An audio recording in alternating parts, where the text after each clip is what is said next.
Steve, if you'd like to introduce things, and we'll get going. For sure. Thanks, Matt. So welcome everyone to the first of what is two public open houses that the town of Bracebridge is holding to receive input on our development of a short-term rental program for the town of Bracebridge. This is the first one and it's the virtual version, and we'll be having an in-person one that's scheduled for later in the month. Obviously, receiving input for our program is integral to shaping what short-term rentals will look like within the town of Bracebridge, and so these consultations are certainly important. Joining us today, well, first of all, I'm Steve Reddy. I'm the Chief Administrative Officer for the town of Bracebridge. I've got joining us Michael Mayer, who's the Chief Bylaw Enforcement Officer, Cheryl Kelly, who's our Director of Planning and Development, both from the town of Bracebridge. And then we have Matt Alexander and Will Turman from WSP, who's been retained by the town to support the development of our program. With that, Matt Alexander is with WSP, as I said, and is going to discuss the format and walk us through a presentation.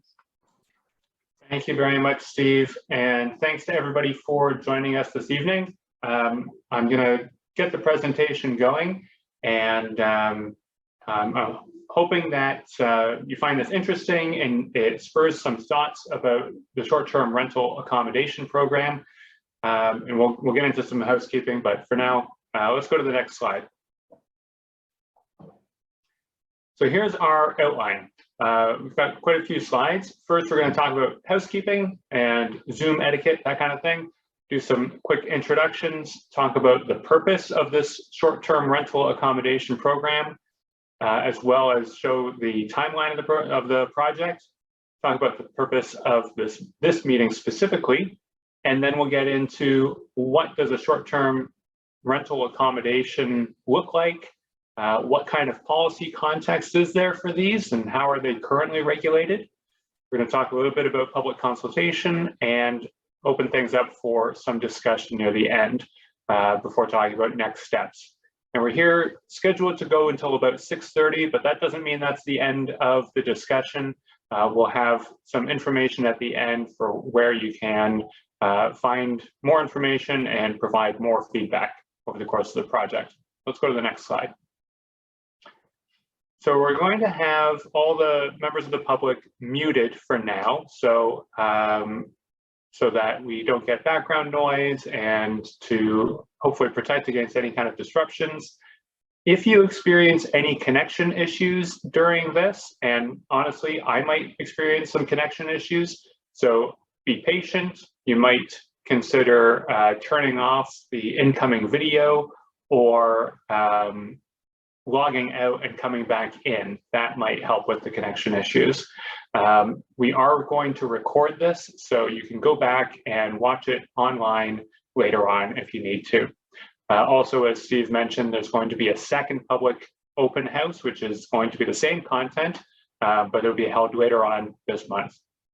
If you would like to speak on something, there is an option to raise your hand. So if you take your mouse cursor and take it down to the bottom of the screen, that should pop up an option to raise your hand. You can also type any questions or comments in the chat or Q&A box. And there'll be a couple of points during this presentation where I'll go to those comments or questions and respond to them.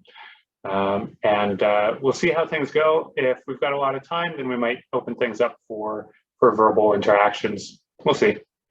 Next slide, please. Steve basically already introduced everybody, but just to put it on the screen there, Steve Reddy, CAO, Cheryl Kelly and Michael Mayer are on the line. So if you have specific questions that only they can answer because of their specific experience, then hopefully they'll be able to do that. From the WSP project team, it's myself, Matt Alexander. I'm the project manager and the main point of contact for this project at WSP. William Turman is a planner who is contributing to the policy review and development on this project. And tonight, Erica is helping us with the Zoom meeting. So the overall purpose of this short-term rental accommodation study is to take a look at different approaches to regulating short-term rentals. And we'll talk a little bit more about what all that looks like. But once we've completed that initial study, we're going to recommend a comprehensive short-term rental program for the town of Bracebridge, which could include or will include amendments to the official plan policies related to short-term rentals, comprehensive zoning regulations and amendments, a licensing program, and we'll be looking at accommodation tax provisions as well. Big part of this is consulting with stakeholders and the public. We want to make sure that this is a program that works for both hosts as well as guests and neighbors, and for the municipality as well. We don't need it to be something that is too difficult to implement. And finally, we will present a final recommendation to the town for implementation, and council will make a decision on how that moves forward. Next slide. So here's what our project timeline looks like. We kicked off in August and provided some internal documentation for the town and moved pretty quickly into phase 2, which is the technical review and issues identification. This involved a lot of research in the work that has already been done by the town, and we'll talk about that a little bit, as well as looking into the experience that we've had working on similar projects in other municipalities, such as Prince Edward County. Phase 3 is the public consultation phase, starting with this meeting. We will be summarizing the input that we receive, not just at these public open houses, but also through emails that we might receive and comments. We'll be summarizing all of that in an engagement memo so that you understand that we've heard you and we understand your concerns or comments, and also so that council can have a look at everything that people have had to say. In phase 4, later on this year, we're going to get into more of the nuts and bolts of what the Bracebridge program could look like, and finally present a final report at the end of this year or early next year that provides specific recommendations and goes to council. Next slide, please. So this meeting specifically, the purpose of this meeting is to introduce the project to residents and start a conversation about what short-term rental accommodations should look like in Bracebridge. We really want to hear from you about your interests with this issue regarding short-term rentals. And like I said, as a host or a neighbor or a guest, it's all valid. We want to hear what your concerns are, what solutions you might have to some of the problems that you've experienced. And we want to hear your perspective on ways to address these issues so that we can make an informed decision about what's going to work in Bracebridge. Next, please.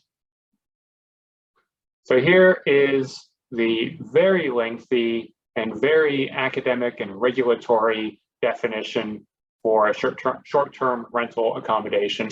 I'll leave it up there for you to read, but I'm not going to read it out loud.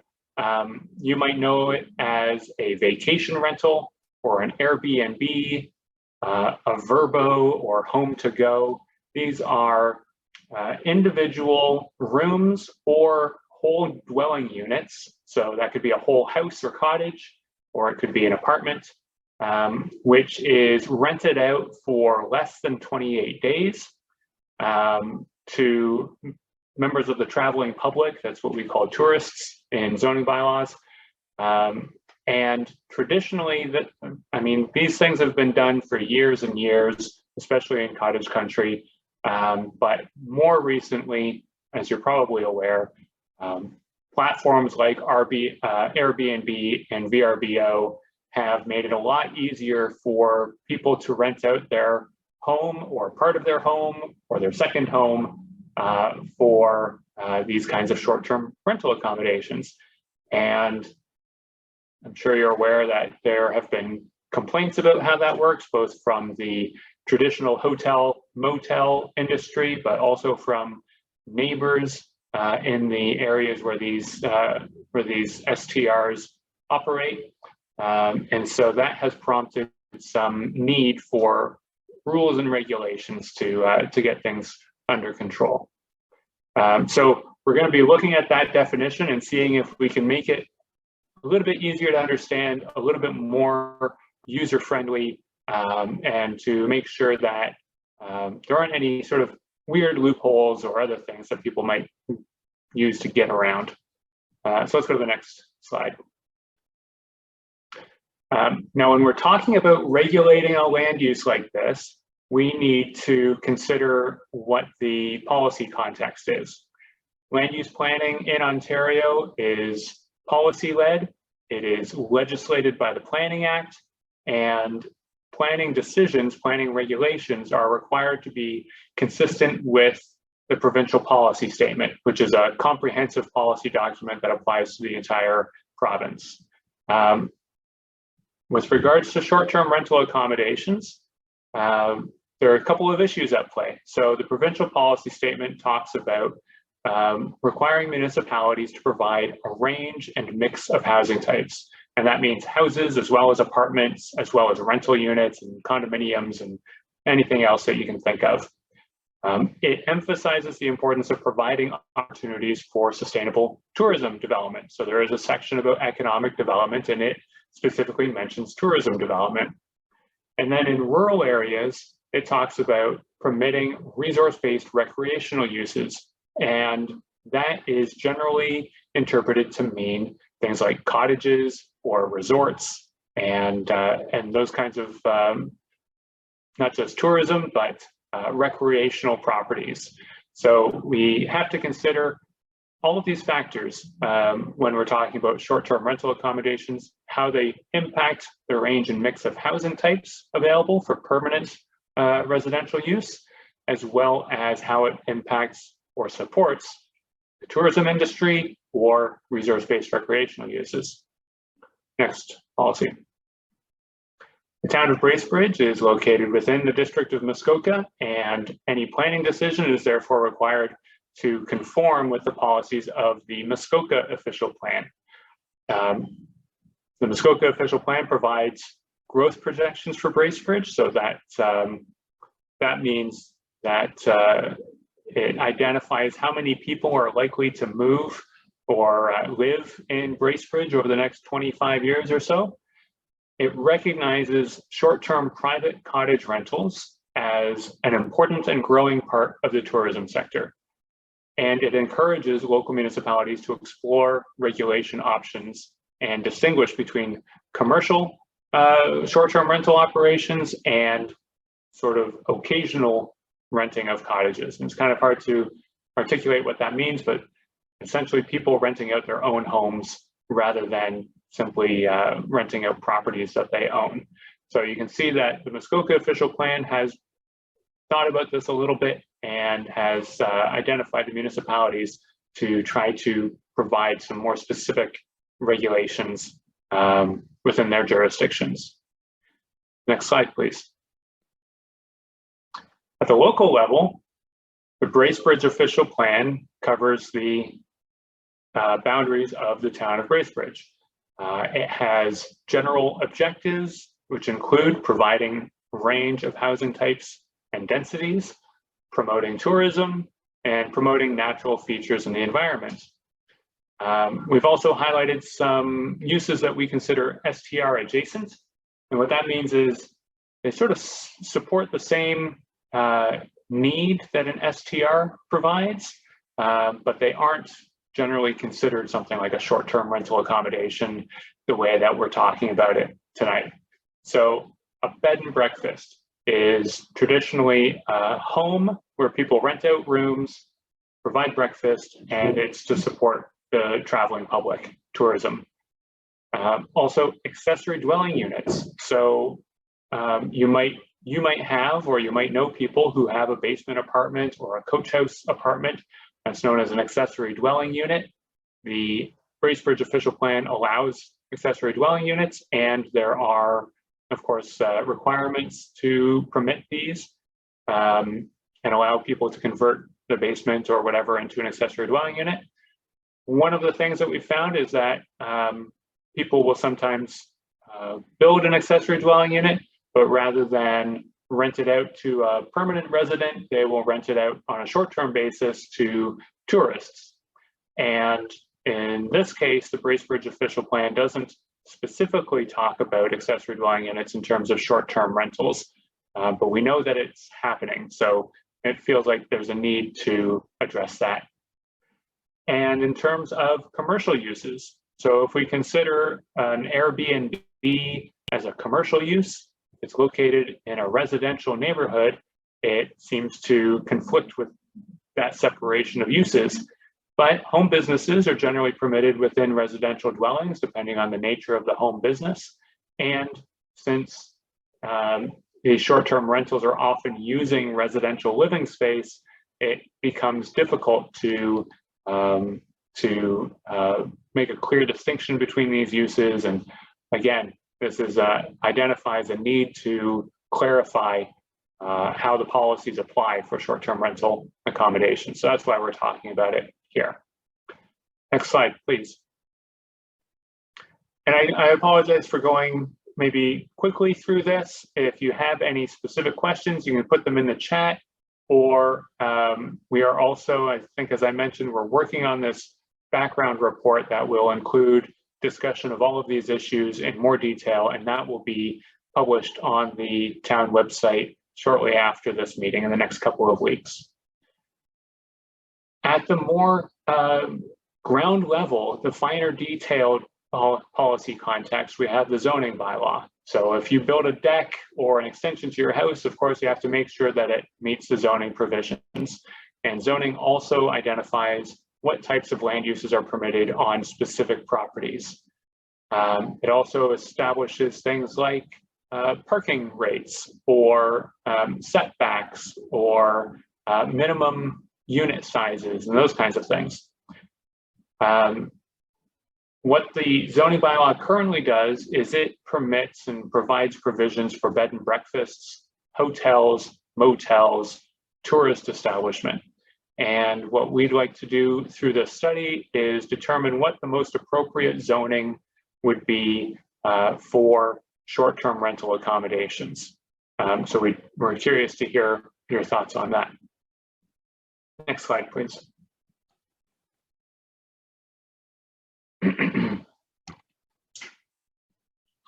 So as I mentioned very briefly, the town of Bracebridge has done some work on this issue already in the last year or so. The town undertook a preliminary review of short-term rental accommodations and opened a public survey from April to July last year to get people's input on the issue. A staff report was provided to council, and a short-term rental accommodation licensing bylaw was adopted in order to provide some level of regulation for short-term rental accommodations. Next slide, please. The survey had 242 respondents identifying their experience with STRs, as well as concerns and complaints that they've had over time. There was also an online discussion forum, which had about 10 contributors and about 50 posts of people talking about general issues with short-term rental accommodations. Overall, there's general support for regulating STRs. I don't think anybody thinks that there's a benefit to just leaving things unregulated. But the most common issues that people have identified with STRs are noise from, let's say, parties or unruly guests, a general lack of enforcement or a perceived lack of enforcement of existing bylaws, absent hosts, which actually lead into the next one, which is property maintenance. So there's a concern that there are people who live out of town who rent out their property in Bracebridge, and this can lead to issues related to garbage being put out on time, or the yards being maintained, or any kind of enforcement of noise bylaws when people are renting out the STR. And so if those all sound familiar to you, we have heard those concerns, and if you'd like to provide some more detail, that would be great. But if there's anything else that maybe we haven't thought of or heard about yet, then we definitely want to hear about that. Next slide, please. So I want you to take a look at these questions and think about them. We might not be able to get into a really detailed discussion about all of this tonight, but like I said, you can provide your comments in writing, send an email to the town, and talk about it. We want to hear a few things from you. So think about this. Feel free to put something in the chat or raise your hand. What's important for the town to regulate with short-term rentals? And think about it from the perspective of a guest or a host or a neighbor. The concerns of a neighbor are not necessarily going to be the same as the concerns of a guest, and they're not necessarily going to be the same as the concerns of a host. And I would add a fourth one now that I think of it is other tourism industry businesses. How would they think about STRs and what would they feel would be important for the town to regulate with regard to STRs? The other question that we thought of is, what are issues that the existing tools can't address? So the town already has a noise bylaw, property standards bylaw, and zoning, which regulates residential uses. It doesn't specifically regulate short-term rentals, but the provisions for residential uses can be enforced or applied to short-term rentals. So is that adequate? And are there issues that those existing tools can't address? We'd like to hear your perspective on that. And of course, I mentioned that Bracebridge has already passed a licensing bylaw. It's been in effect for a little bit more than a year now, I believe. Have there been unintended consequences as a result of the current bylaw? And we know that it hasn't necessarily resulted in a lot of licenses. Why would that be? If you have any experience with that, we'd like to hear. What is it that is beneficial to being licensed versus maybe not so attractive if you are a host? Getting a bit more geographic now, we're curious to know if there are parts of the town where STRs should or should not be permitted. Keep in mind, this is the sort of thing that provides a service for tourists in the area or people visiting family and friends. It can also be helpful for anybody who is making use of services in the town, but doesn't have availability in a traditional hotel, motel, or bed and breakfast. At the same time, these are uses that are generally located within residential buildings. And some of the issues and complaints come about when there are conflicts between the STR guests and the residential neighbors. And so are there specific neighborhoods where the group feels STRs should not be permitted, or are there specific areas where maybe they should be and should be supported?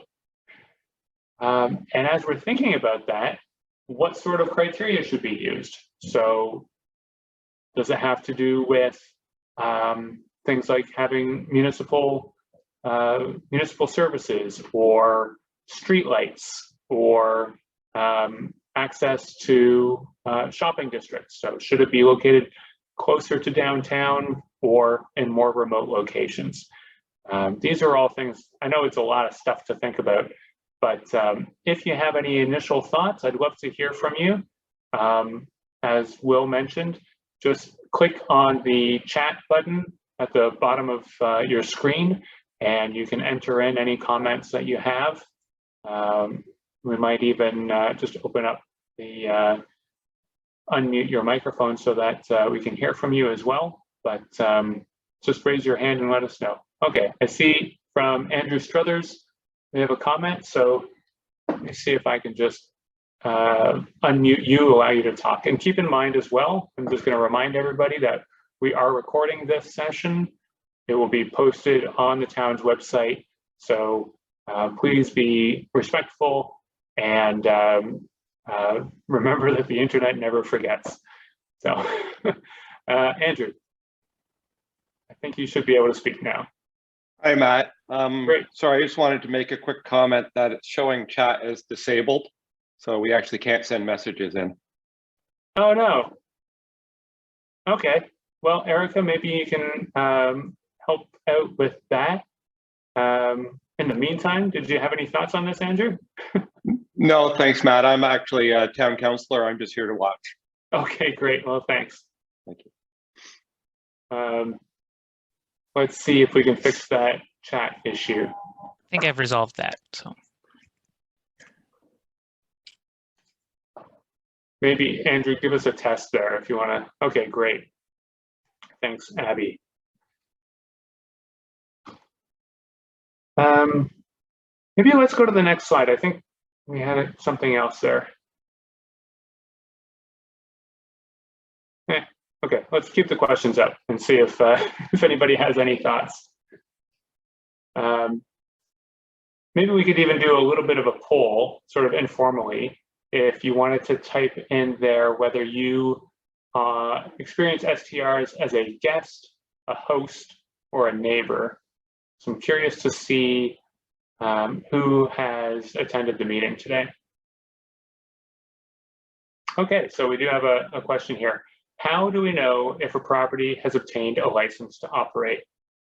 That's a really good question. So with licensing, the town should or would maintain a registry. And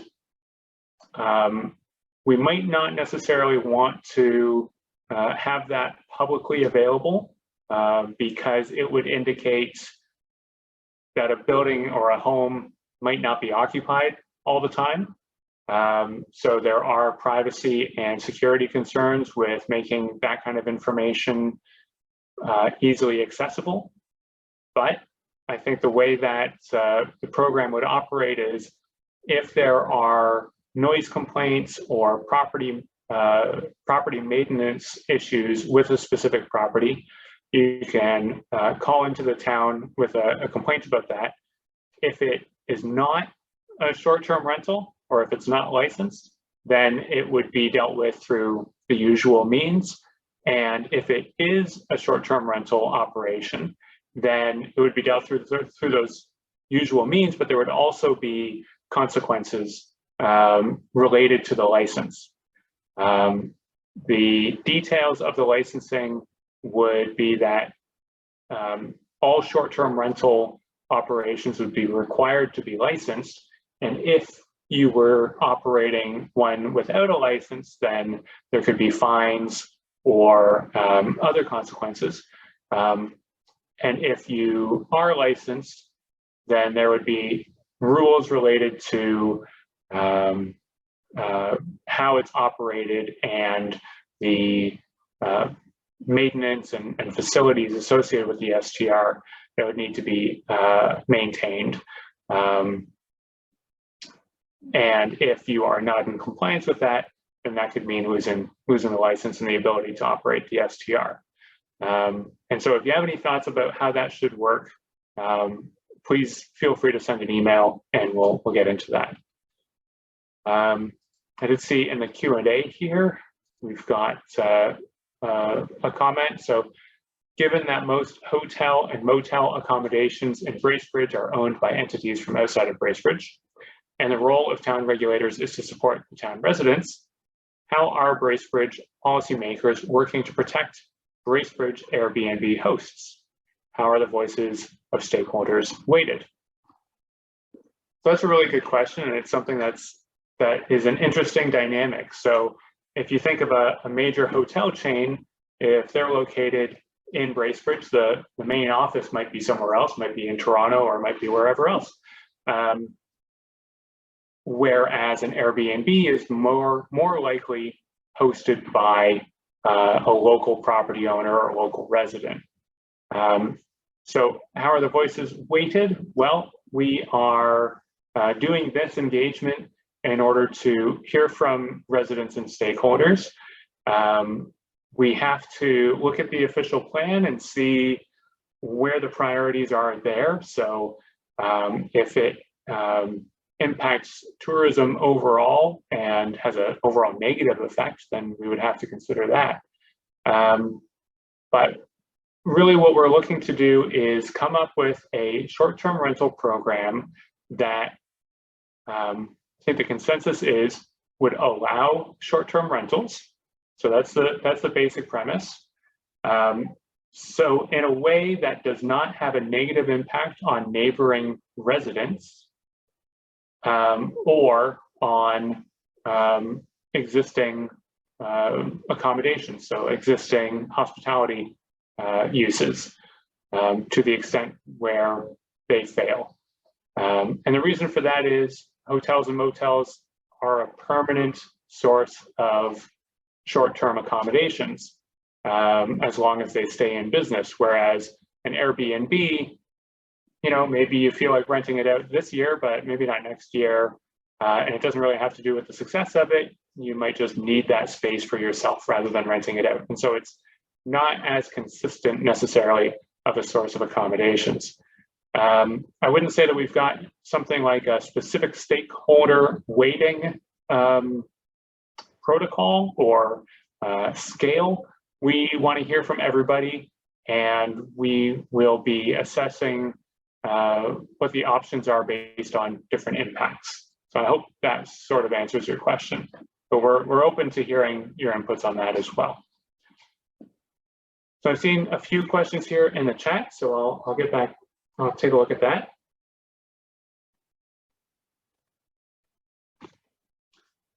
So one comment here. As a host, I have a neighbor who blames us for everything and calls and complains. Is this being recorded against us? Under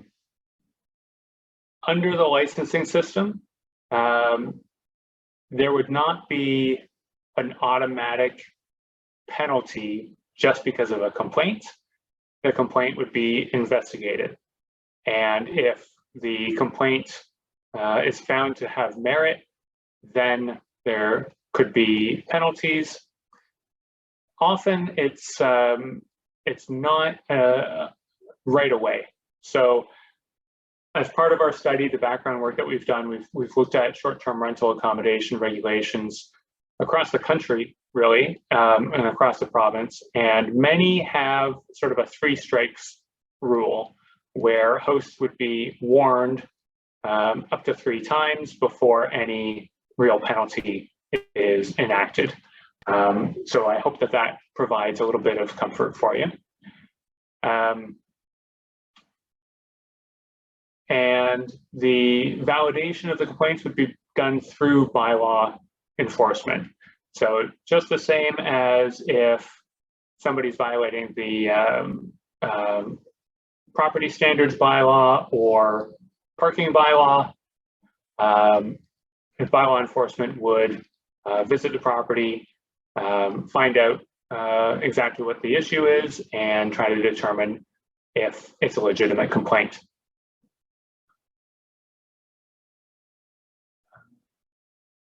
Next question here, how do we make sure if a current new condo development is allowed for short-term rental?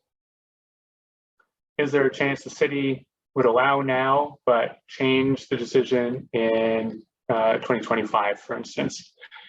So I'm not sure, we haven't prepared any draft program policies yet. But I think in general, the definition of a short-term rental is likely to be something like a residential dwelling unit that is rented for a short period of time by the owner, or may be rented for a short period of time by the owner. So the core use, the basic use of the property would be as a residential dwelling, and the owner of that residential dwelling may be permitted to let it out as a short-term rental accommodation subject to the licensing. So a condominium development project would come to the town as a residential development, and it would need to demonstrate that it meets all of the residential dwelling policies for a multi-unit residential development. If that developer intends to retain ownership of the condo units and rent them out as STRs, that might not necessarily be part of the application. It could be, if they're open about that and they want to have the project assessed on those terms, then they could of course include that in their application. And there might be some additional considerations there. But if they choose not to do it, then it would still go forward as a residential dwelling. If they start off as a residential dwelling and then they choose they want to do STR, then they'd have to go through that licensing process. And maybe that's another question to ask. Should there be a cutoff for the number of STRs to be permitted in a given area? And what would be the appropriate cutoff for that? I'm not sure if that entirely addresses your concern here. So let me know and we'll circle back. Next question. If you are considering existing businesses, will you consider timelines of opening STRs and hotels or motels when you consider licenses? So I think what you're getting at there is the potential for a flood of STRs, or the potential for a number of STRs to show up and compete with a brand new hotel that might just open. I think that goes back to what I had just said about the potential for something like a cutoff for a density or a number of STRs in an area. That is something that that we would consider, and we'd like to hear your input on that. Next question, would there be a hotline to report infractions of an STR? I anticipate that there would be an STR specific webpage at the town, and you would be able to provide comments or complaints through that. And otherwise, it would be the usual bylaw enforcement method. So phoning the town and reporting a bylaw infraction. I'm not sure if Bracebridge has 311. That's a service that's easy to call into to report things like bylaw infractions, but generally it would be through the website or through the town's main phone line. You'd be able to let them know that you have a complaint or a concern about an STR, and they would help you go through the right channels. So back to the point about STRs versus hotels. So for example, many STRs exist and will be created before the new big hotel in town. So shouldn't the STR owners get priority? The hotel may be putting the STRs out of business. Generally, or not generally, but planning regulations and zoning bylaws don't generally concern themselves with whether or not somebody has a viable business operation. So, for example, if you wanted to open a business and you needed a zoning bylaw amendment in order to permit that land use, the town isn't going to require you to present your business case to them. If the proposed business meets the official plan policies and seems to address any concerns with impacts on neighbors, then it could it would be permitted, and it would be at your own risk to operate that business. So I think what you're asking here is sort of a larger existential question of competition, because of course, one of the concerns when Airbnb really took off and got popular was from existing hospitality providers saying that Airbnbs are undercutting their rates and forcing them to go out of business. That's generally how business works, and the zoning bylaw is really about managing the negative impacts between properties rather than trying to maintain a monopoly or maintain competitiveness of businesses. So, and again, I would say that we have to go back to that initial premise that an STR is a residential dwelling first and a short-term rental accommodation second. And so if the owner and operator of an STR finds that operating that is no longer viable for them, then it can become a residential dwelling, and that's not necessarily a bad thing. Question about bylaw enforcement again. So if there are consequences for the guest disrupting bylaws, they should receive fines for their actions, as hosts don't always have control. So that is an interesting predicament as well. If a host lets out an STR and is not present on the property, and the guest violates the noise bylaw, for example, then who should be held liable for that? That is something to consider as a host. Bylaw infractions generally go against the property owner, the person who would be on the title. And so as a host, you would receive a citation in the mail, I believe.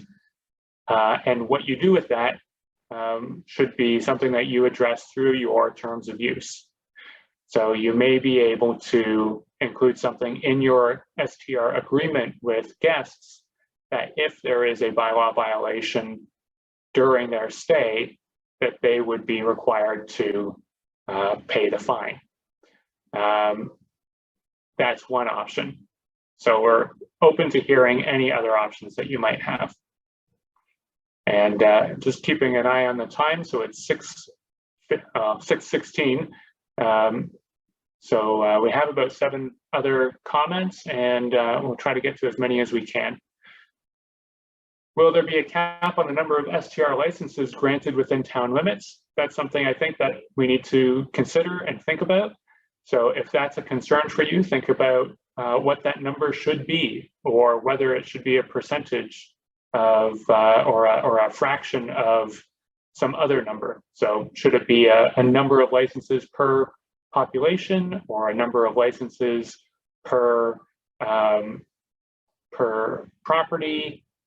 Should it be more detailed, like within a specific neighborhood? So let us know what you think.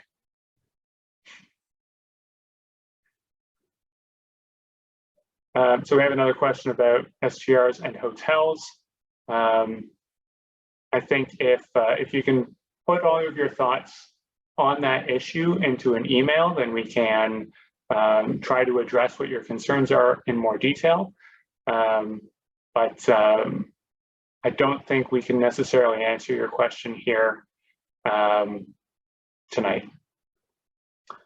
Another question, will STR sites on which the owners currently reside be treated differently than sites that do not have an owner present?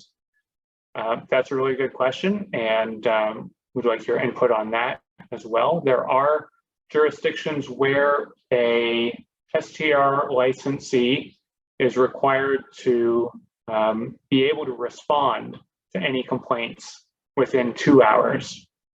And other examples where if they do not reside on the property, that they either have a delegate or themselves be able to attend to the property within a short period of time.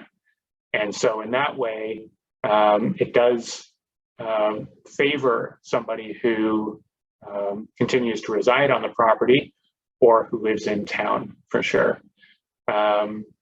We will be looking a little bit more into how well that works for different municipalities. But again, I'd love to hear your perspective on that and whether that is going to be an undue burden on hosts, or if you feel that it's necessary as a neighbor or as a guest. So let us know. And I think with that, let's go to the next slide so we can talk about our next steps. So we currently have a draft background report, which goes into more detail about this policy context. It also summarizes a number of case studies from municipalities across Canada and specifically in Ontario as well, where we see what the different parameters are, what kinds of fees are associated with STRs, and you might find it all very interesting, and you might find things that you would like to see implemented in Bracebridge. And so once that is released, I encourage you to review that and take a look and provide some detailed comments. We are holding another public open house. This one will be in person on November 15th. And following that, we'll begin draft of the STR program recommendations and implementation. I'm just going to mention a comment here. So in Sechelt, BC, and others, they do not require or regulate the licensing of STRs where hosts live, but they limit licenses of second and third properties in order to help mitigate housing issues. So that's an interesting approach. And I don't know that we included that in our report. So I think, Will, if you can make a note to take a look at that. That is definitely an interesting approach, because that means that the people who rent on an occasional basis might be treated more favorably than someone who owns a number of properties and does this as a business. So that's a really good point. Next slide, please. Yeah, so, and this answers the last question. How do you provide input? So go to engagebracebridge.ca. Here's a screenshot. There is a specific page, if you look for it, that relates to short-term rental accommodations. You can provide your email address and subscribe for updates to the page. There is also contact information there so that you can submit comments, questions, any other examples of jurisdictions where you like how things are regulated. I'm going to ask that you provide your comments before the end of November so that we can address it in the draft background report, but this is an ongoing process, so you can submit comments at any time right up to the point that the project is completed. And we will be reviewing all of the comments and trying to address them the best that we can in the engagement memo and in the final report to council. So thank you everybody for your comments and questions. I really appreciate the feedback you provided there. Let's leave the slide up just so people have a chance to look at it and jot down the address. But yeah, thank you very much for this. I know it's kind of one-sided because of the online nature, but when we do the open house in person, it'll be a little bit more interactive. So thanks a lot. Thanks, Matt, and thank you to you and your team for putting this together and facilitating the discussion. A lot of great questions, which I'd say we can infer what the comment is from some of those questions. So appreciate that, and appreciate, Matt, your attempts at providing some quicker responses. But to your point, if there's further discussion, certainly use these engagement tools to ensure that your comments get to the town, and we can work with WSP through all of that. And by the end of November is certainly important. Council for the town put a bit of a mandate on us to work through this quickly so that we could address the growing concerns that the community had and get a program in place. So looking forward to that. And as Matt said, November 15th, we'll be holding an in-person session and we'll hopefully help facilitate some of the discussion that is a little bit harder over a virtual format, as Matt suggested. So with that, Matt, do you have any concluding comments or? No, just thanks a lot, Steve. Again, thanks everybody for your help and for your input. And we will we'll hear from you again, or you'll hear from us again in the short term. So have a nice evening. Thank you, everyone.